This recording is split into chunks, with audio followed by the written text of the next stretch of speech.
So without further ado, let me hand over to Robert Haig and his panelists.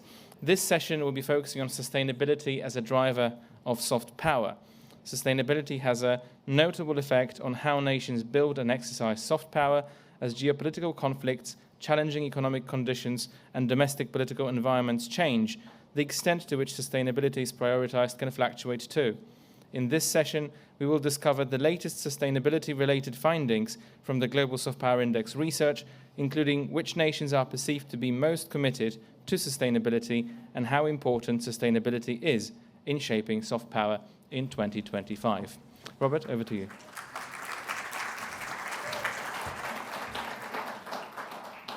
Hello, everyone. Thank you very much for coming. I'm Robert. I'm the Strategy and Sustainability Director at Brand Finance. It was really encouraging to hear sustainability mentioned in the previous panel session. Just shows that, helps to reinforce the message that I'm going to try and communicate, which is that sustainability is essential as a driver of soft power. So I've got about a 10-minute presentation, and then we'll move on to the panel discussion.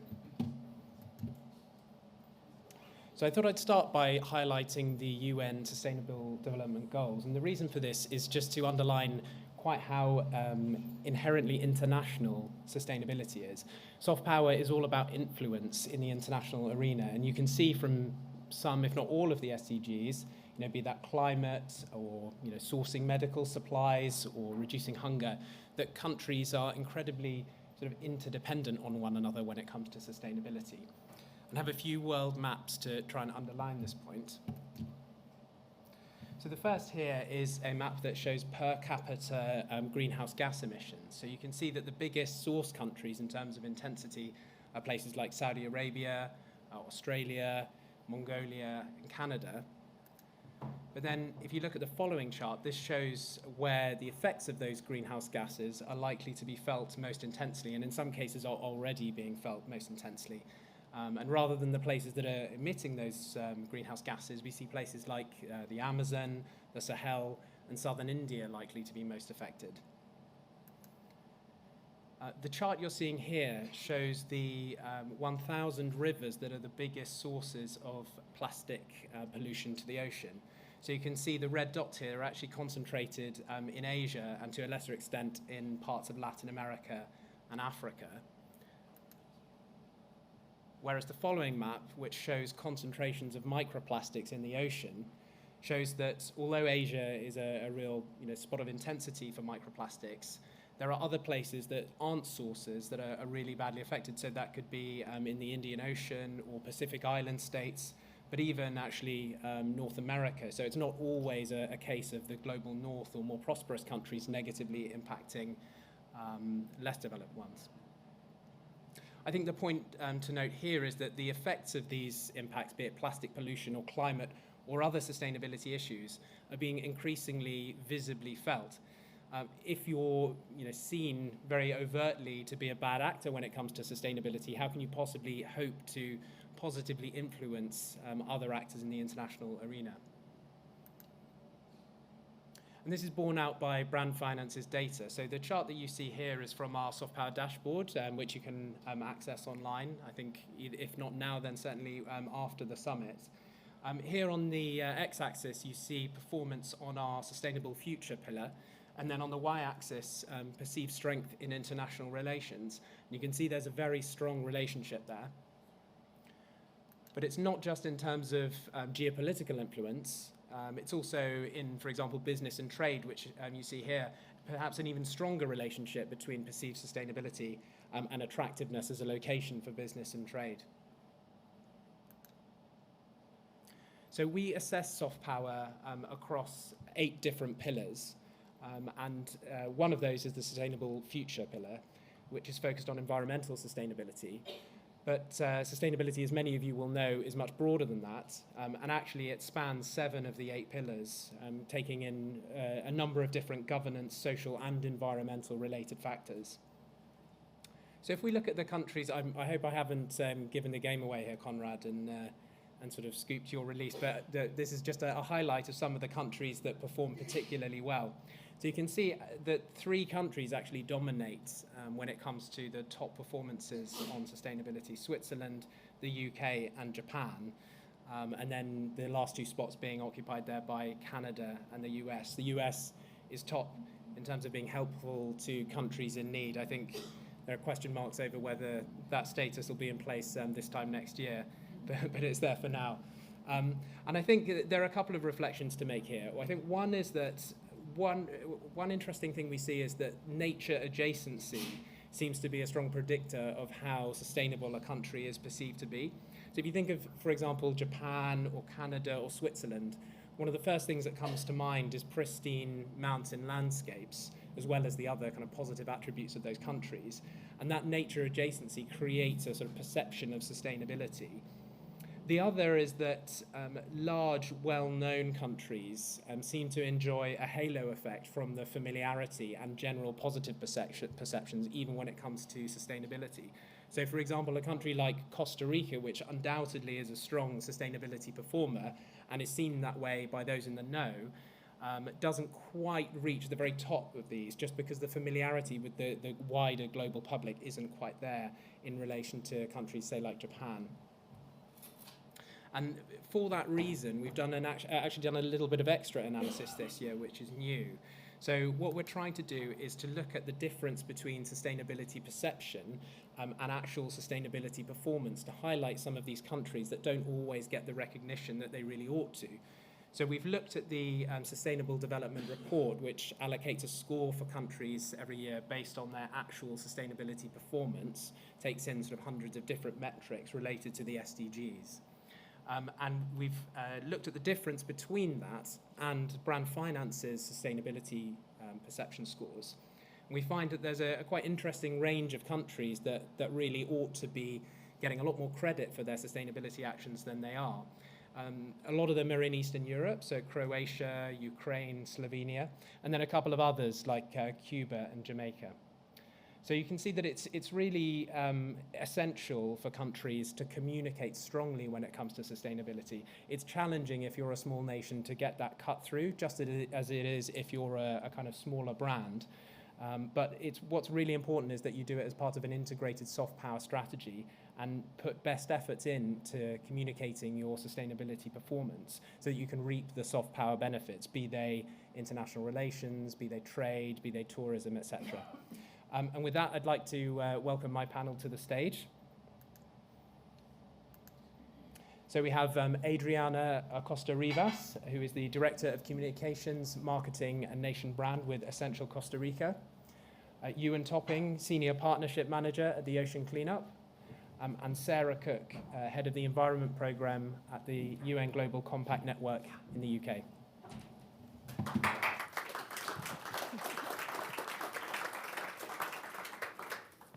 So if we start by just hearing a little bit more about the organisations and jobs of the people that we're speaking to. So Adriana, let's start with you. Thank you. Well, I'm the Marketing Director of Essential Costa Rica. Essential Costa Rica is our country brand, was launched 12 years ago. So we have been working in positioning Costa Rica around the world for 3 specific reasons: to attract investment, to attract tourism, and also to promote exports, especially to key markets. And also we have a mission to position our values, especially sustainability, and also what makes us different as a country. And that is our people and our values. So that's kind of the work that we are doing during this year. Great. And Ewan? Thanks. So yes, Ewan Topping, I work at the Ocean Cleanup, and that is a non-profit whose mission is to rid the world's oceans of plastic. So you will have seen a couple of the charts that Robert just put up there in terms of understanding the plastic pollution problem and then how that can be solved. Now, my particular role within there is to act as that bridge between us as a non-profit of about 200 people based out of the Netherlands with global corporations, institutions, etc., to make sure that our missions can align and we can work together in partnership to make that happen. Great. And Sarah? Hi everyone, nice to meet you. I'm Sarah Cook at the UN Global Compact Network UK. Most people don't know what that is. It's a special initiative of the UN Secretary General, and it was set up in 2000 by Kofi Annan at Davos as a way to try and bring businesses and the UN together It's now the world's largest responsible business initiative. So we've got about 23,000 business members and also non-business members. And essentially what we're trying to do is help businesses be more sustainable.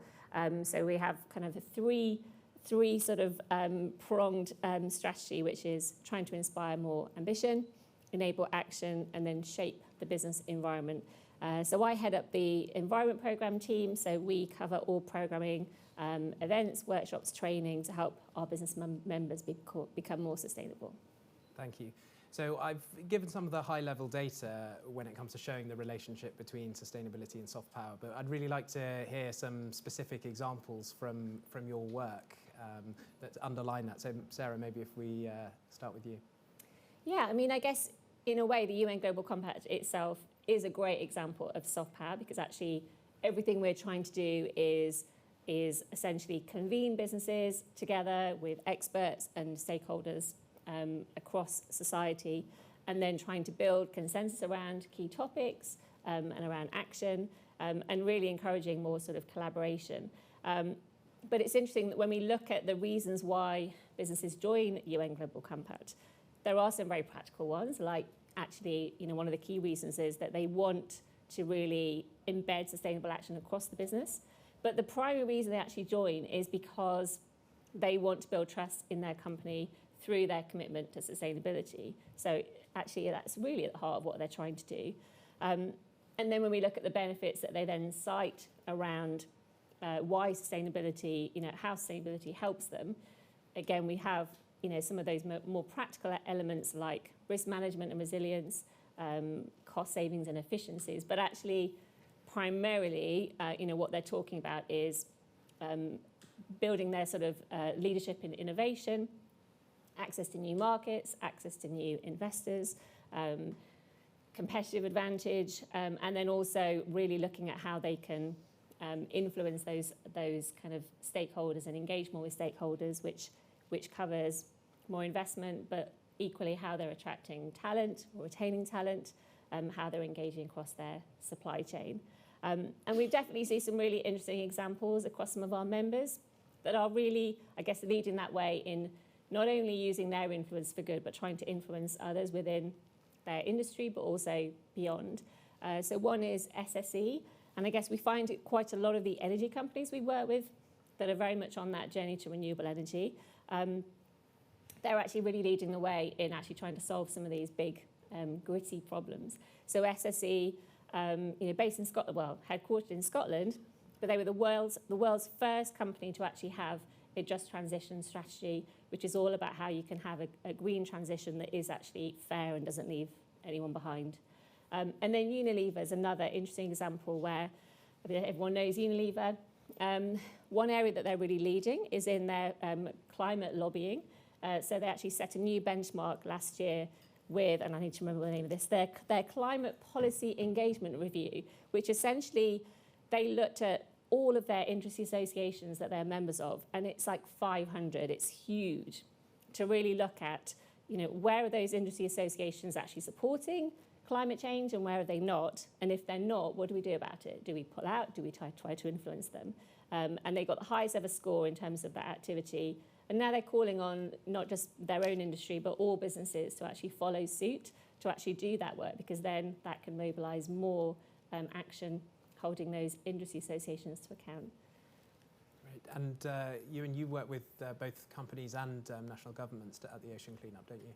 Yeah, absolutely. So what we see, and in fact, just to back up a tiny bit, what we basically do is we have one system that sits in the Pacific Ocean, picking up the plastic that sits there trapped in those currents that sit there.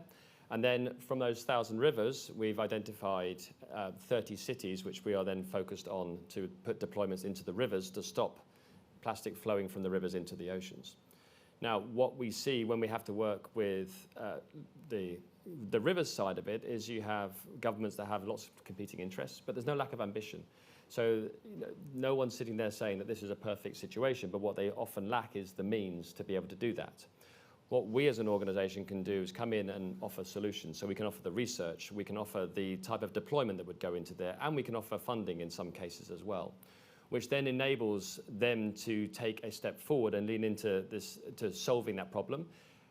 And we are really careful to make sure that those countries stand at the front of it as well. So that's the powerful thing for us, is to offer the solution and then take a step back and make sure this solution is sustainable, because we don't want to be running these deployments all over the world. We want to make sure they are self-financing ultimately.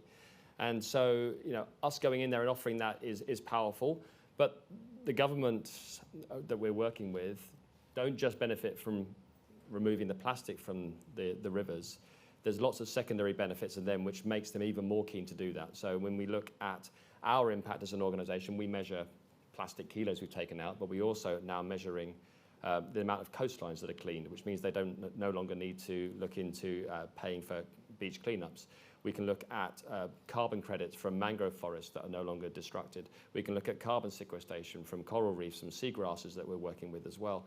And of course, the tourism industry as well, which is incredibly powerful for most of the places where this problem is. They are island states, which are heavily reliant on tourism. So, we are able to give lots of different benefits, secondary benefits to ourselves when we're working with them. And Adriana, sustainability has really been at the heart of Costa Rica's nation brand, hasn't it? Yes. We have worked in sustainability for more than 4 decades, so it's very important for us. And also it's a tool to attract the kind of investment that we want. And what is that? Because we work with a lot of companies, more than 450 multinational companies has chosen Costa Rica to establish their operations, because we believe in sustainability not as a reputation thing, it's a real thing. So each time that a company starts operation in Costa Rica, they connect electricity that comes from renewable sources. So it's a way that they can prove that they are really thinking and doing actions related with sustainability, not just an awareness about that. So we try to attract that kind of companies, and it's the kind of business that you want in Costa Rica. So, for example, medical devices is a very industry for us. It's a clean industry, and we don't attract a high-emission industry to our country. So, it's, in a way, we position the environment and protection and sustainability, but for us, it's a real thing. Right. It's very easy to be sort of optimistic as a sustainability professional about the role that sustainability plays, and it's when you're exposed to the data, it's very easy to be convinced, but skepticism is probably something that we've all come up against when dealing with people who maybe know a little bit less. So, Ewan, if I come to you first, do you have any sort of techniques or kind of good examples for overcoming that skepticism with others? Yeah. So look, I think the skepticism has come from hugely ambitious policies or goals that are put out there, but without the substance to back it up. And what we offer as an organization, so we're not activists, we are action focused. So actually we are there to actually deliver the impact. As soon as you start to deliver the impact against it, and you can demonstrate the results, and the results, as I spoke to earlier on, can be tangible, you can put values against them, suddenly you can start to build that credibility as to why sustainability is also it makes business sense at the same time. So we're able to work with some pretty big companies. So we work with Coca-Cola as well. And as a result of the activities that we've done together, they're able to communicate around that. And the metrics that they get off the back of that are incredibly powerful, because they can send a message that we're not talking about it, we're actually doing it as well. So I think that's the critical piece of all sustainability action. It's got to be more and more impact focused, because if it's not, people will just start not to believe it, essentially. And Adriana?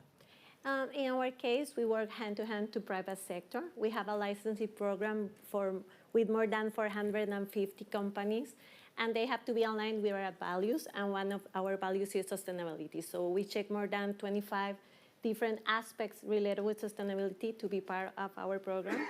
And sometimes when they have kind of resistance or they think that it is not useful for them, they can check the protocol that we have, and at the end they see an economical benefit for them. So you have to work with that, but I think in our case we have like a conscious of that environment is important, and private sector is helping us a lot with that. Sarah? Yeah, I mean, it's interesting because so UN Global Compact runs a CEO survey globally every year with Accenture, and the most recent actually showed that 93% of CEOs globally see sustainability as critical to the future success of their business. So in theory, that interest isn't disputed.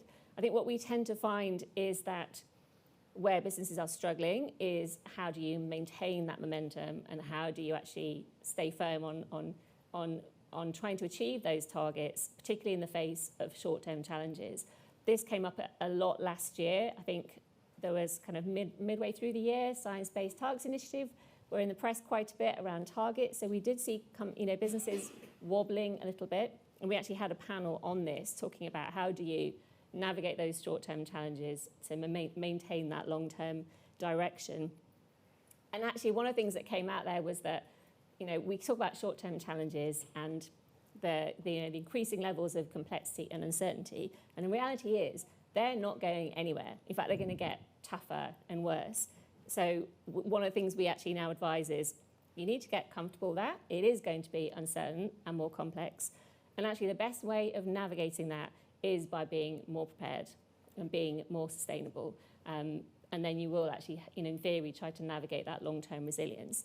I think one of the things we also find here is that probably what's at the heart of some of that resistance is just this is really hard, and actually where do we start? So I think the role we play is very much about trying to flag to businesses how do you tackle some of those key challenges. So for example, we did a webinar series last year that anyone can watch, which was all about nature-based solutions and trying to highlight that there are some really clever solutions now that can help you tackle multiple problems at once, whether you're an SME or a large company.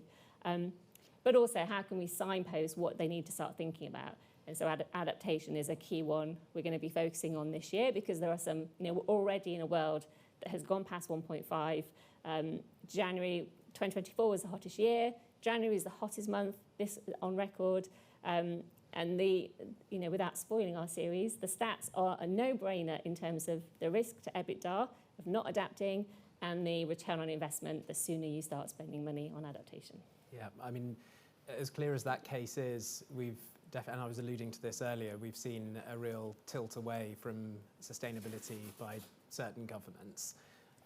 In that sort of situation, I won't ask you to comment on the US specifically, but in that kind of situation where government priorities change or maybe the governments themselves change, how do you make sure that you're keeping the kind of longer term objectives of your organisation and of sustainability in general on track? And I'll come back to you, Sarah.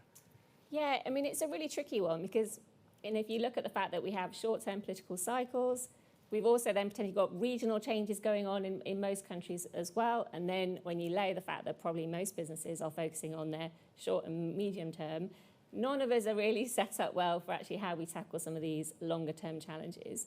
I think in terms of government changes, I mean, absolutely, businesses, it always comes up in our own annual survey of businesses in terms of, they want clarity from government around what's the policy, how's the finance going to work. They need help in unlocking some of those barriers, setting a level playing field, and creating the right financial incentives. But I guess the way we tackle it is that, that's always uncertain and it's always changing. So whilst businesses should advocate and ask for that, they also need to be clear on their own internal clarity.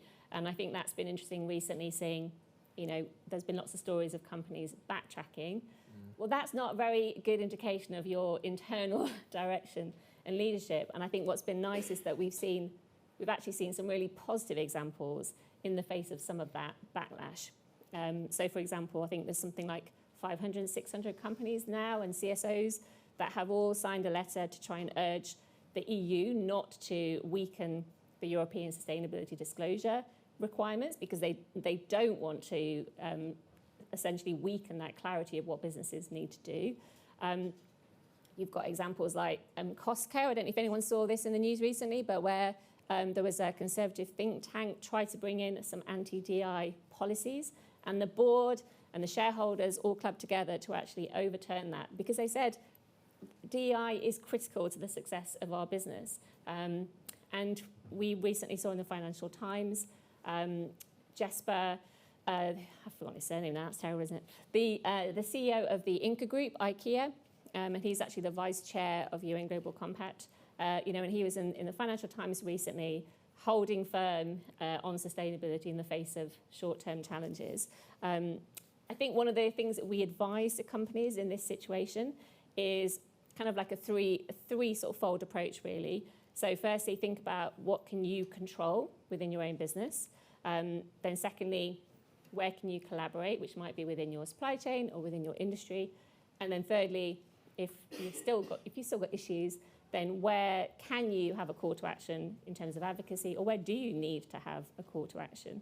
And we've seen some really interesting examples. So one of our members, that's an industry association called Made in Britain, one of the ways that they're actually exercising control over what they're doing in their long-term and their direction is that they've put a circularity target into their articles of association. And we've seen other examples. So I don't know if you've heard of Belly Water, that's run by the wonderful Natalie Campbell. And they've actually set SDGs relating to clean water into their articles of association to really essentially not just set a long-term direction, but a long-term direction that future shareholders can't necessarily change. And Adriana, I mean, Costa Rica is really a case study of doing this well over the long term. How has that been possible? Yeah, well, we was created as an apolitical brand. So during these 10 years, we have worked with 4 different government administrations. So we work with public and private sector too. And in the case of government, we work with them. We present our brand each time that the government changes, but also they help not only us, the whole country, with different laws and policies.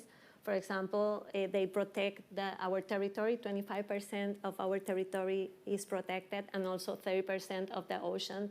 So that kind of initiatives are related with the government, and also things like ban the one single-use plastic. So that kind of initiatives that are promoted and approved by the government are very important for us. So they are a kind of part of this brand also.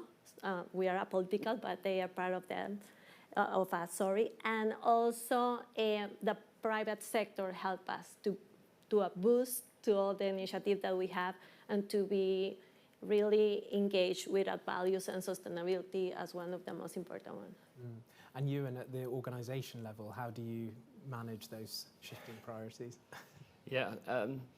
So, we get impacted on a variety of different methods, but we're also having exposure to lots of different governments as well. So as you said, plastic is a global human problem. So if any one particular country, changes direction or pauses or whatever, then that's not good. But there's lots of other countries where we see huge pull from them to help. Now, of course, not all countries are created equal, and we see in terms of some of the innovative finance that we're pursuing at the moment, that has become slower as a result of the global macroeconomic situation, because that money that moves around the world, a lot of it will go through the US or USAID or those institutions that sit there. We also then try and operate at a kind of UN type level as well, so to going above governments where they all group together. So we're very much part of the Global Plastics Treaty negotiation at the moment, where we're trying to make sure that the treaty contains clauses to clean up the legacy plastic that's already out there, because it wasn't already in there to begin with. So we're making sure that at that level, at that UN level, macro, we are holding the line on what needs to be done. And then at that more kind of micro level, at an individual country, we are seeing that often the places that have the biggest issue are disproportionately affected, and so they're looking for solutions as well. So that helps us to have that relationship with them. Just to touch again on the US and trying to find, I guess, reasons for optimism.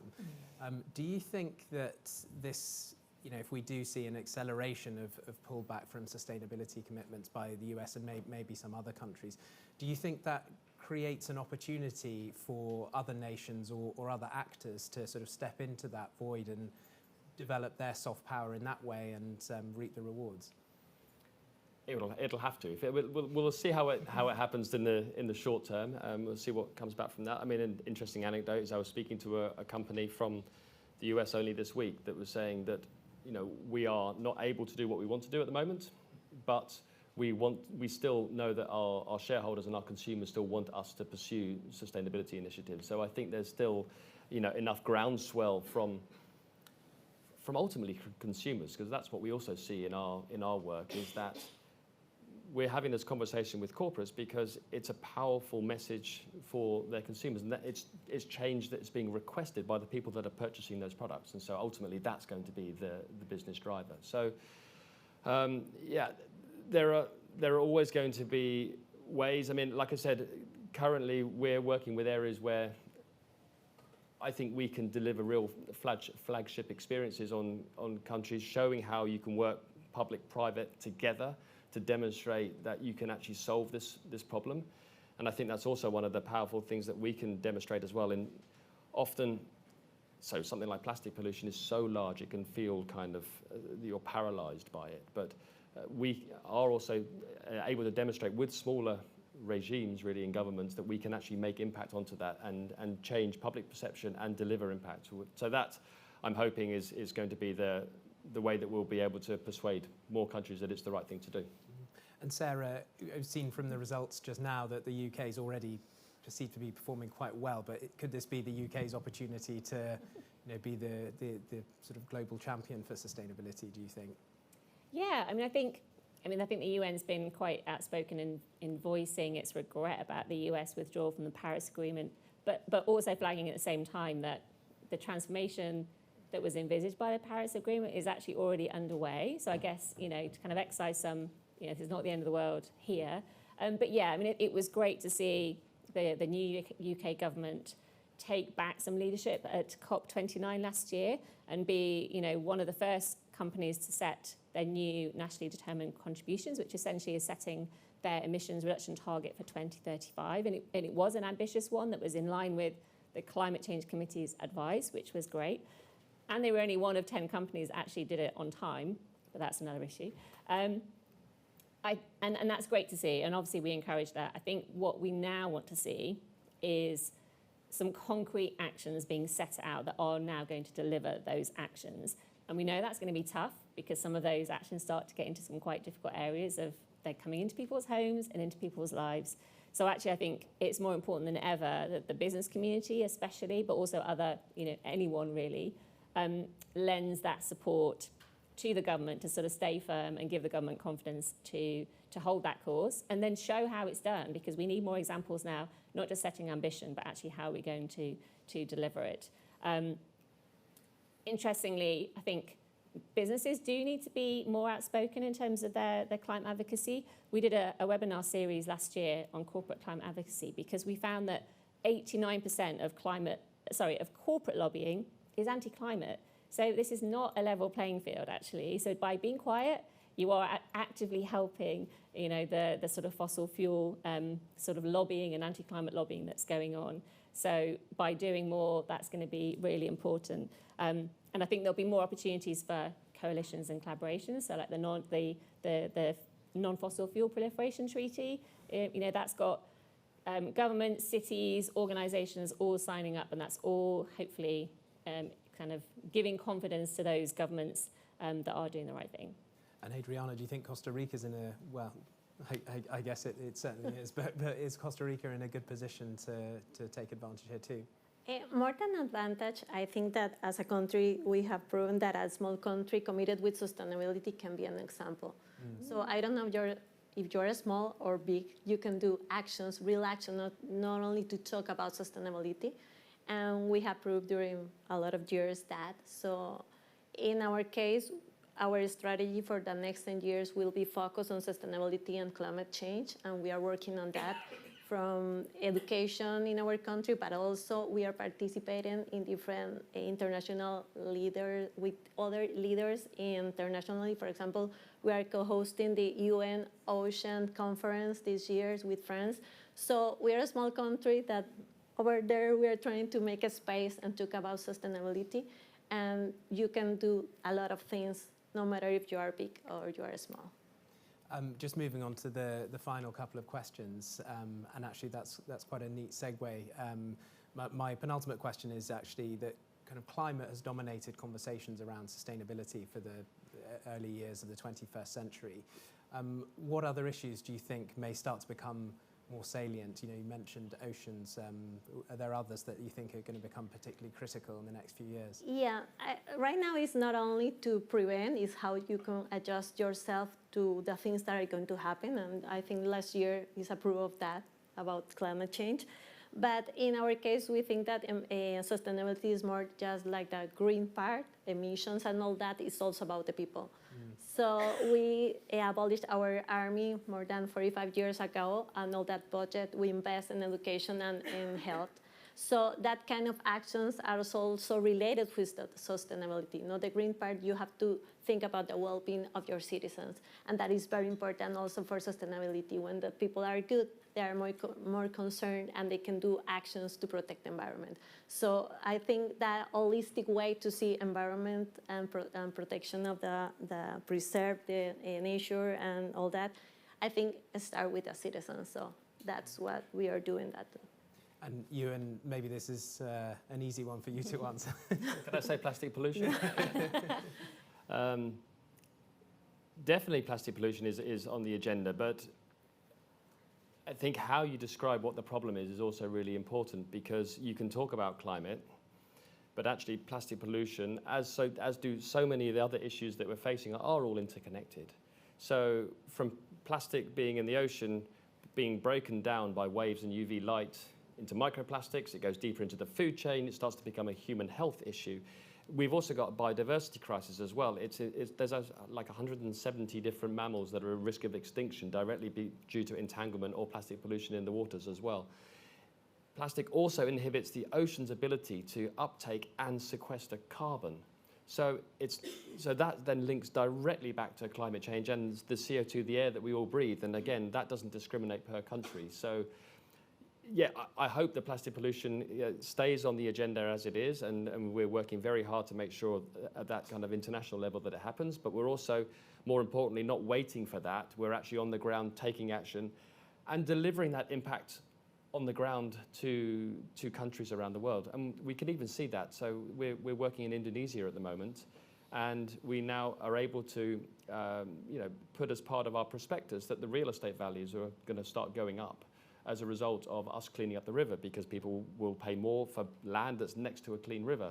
So, I think it's important to make sure that whatever you're doing, yes, sustainability is an angle, but it's got to have it doesn't have to be mutually exclusive from another reason for doing it at the same time. So, yeah, I think plastic, but that will just go over everything.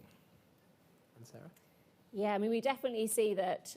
I guess governments and businesses quite often approach these in quite a linear way, but the reality is we've got some pretty big nexuses. And one of the areas we think about a lot and talk about a lot is the climate, nature, water nexus, because all three of those are areas where businesses should understand their impacts on each of them. They should hopefully be setting targets. And the really critical thing here is that you can't solve any one of those without solving the others. Like they're intrinsically connected. But also that means that separately and together, they can have a huge impact on people. So, I mean, alongside what my colleagues have said here, I think every 1 degree of additional climate change will mean 1 billion people are going to either be displaced or exposed to insufferable heat. And the UN, I think at the last water conference, shared a really scary statistic, which is that by 2030, water demand will exceed supply by 40%. So we can't tackle one thing at a time. We have to tackle them all together. So we hope we will see more multi-level problem solving and solutions, more focus on nature and water alongside that, and the social impact side. But I guess there are also some sort of solutions here. So circularity and just transition are both areas that actually can tackle all of these together. So there are some positives. Well, I mean, and that leads me on to my final question, really, which is, it can be tempting to get pessimistic with everything that we've been seeing over the last few weeks and even longer. But to conclude, what gives you reasons for optimism? Actually, quite a lot, to be honest. I think firstly, one is we are on the verge of some pretty exciting positive tipping points. So the expansion of renewable energy and advances in electric vehicles. I heard Sir David King, who was, I think he was Tony Blair's chief scientific advisor, and he's now the founder of the Climate Crisis Advisory Group. And he literally said earlier this week that we're now at a point where if you need to start new electricity supply anywhere in the world, it is cheaper to do that with renewable than fossil fuel anywhere. So that's quite groundbreaking. And there are some great examples. I think here it's easy to think we're a long way away from an EV tipping point, but there are lots of examples. So Norway now, I think it's something like 83% cheaper to run an EV and 98% less emissions to run an EV. And the critical thing with some of these tipping points is that they can rapidly become economic imperatives that essentially are no regret win-win actions for businesses and consumers. Secondly, technology. So when we look at the complexity, the speed of change, and the need for innovation for sustainability, we're seeing some really exciting advances now in technology and AI. But if managed responsibly, I think we could start to see some really rapid problem solving. And then finally is public consensus. I think it's easy to forget when we look at all of the, the political changes, that there is resounding support. So I think the People's Climate Vote from 2024, which assesses globally people's views on climate, we've got to remember this, 80% of people globally want their governments to take stronger action to tackle the climate crisis, and 86% want to see their countries set aside geopolitical differences to actually work together on climate crisis. So those are my three. Thank you. Ewan? So I think I'm optimistic because of our focus as an organisation has been really, really regimented. It's been really, really focused on one thing, and we've been able to make a difference, but we've been able to work with other people then also to make a difference. And I think that has given me hope that everything is solvable. Don't try and solve everything at the same time. Focus on one small area. We have now collected 20 million kilos of trash, of which that's this year we collected 14, which is actually more than the 5 years before that. So through technology, through learning, through actually doing, we are on a curve to actually start to intercept a big chunk of the plastic that's coming into the ocean. So I think if we can do that, then others can do that at the same time. I also am optimistic because, to your point, Sarah, about the youth are out there. We get huge amounts of job applicants for everything that we post, because there's a huge hunger there to be part of something, to be part of the solution. So I think, the groundswell of enthusiasm for solutions, which then will also reflect back through corporations and what they need to do at the same time. So, technology would also be a definite big one for us as well, because we're able to be so much more effective in every new solution because of all of the research that we're able to do in terms of modelling where the plastic will go, where best we can put our systems, how we can then build that whole ecosystem of capture, process, and then waste manage what we're pulling out at the same time. So, tech has enabled us to accelerate that massively. And finally, Adriana. Well, during the 80s, we were destroying our forests. We were increasing our GDP, but destroying our forests. So with very ambitious policies, environmental policies, we changed that. And now the 45% of our territory is with forest coverage. So I know that you can do it. It's possible if you talk with the government and also with the private sector and the public sector. But also, we are right now developing a project with the education minister, with young people, and it's very emotional and great moment for us because we are developing audiovisual material for them, and they're very committed with the environment. So I think that younger generation will be our new brand ambassador of environment in the case of our country, and we can continue with this vision and to continue to be an example for the rest of the world. Thank you. Well, I hope we've managed to convince you, if you weren't already, of the importance of sustainability for soft power and to feel quite positive at the same time. So thanks very much to you all for coming, and thanks to the panel. Thank you.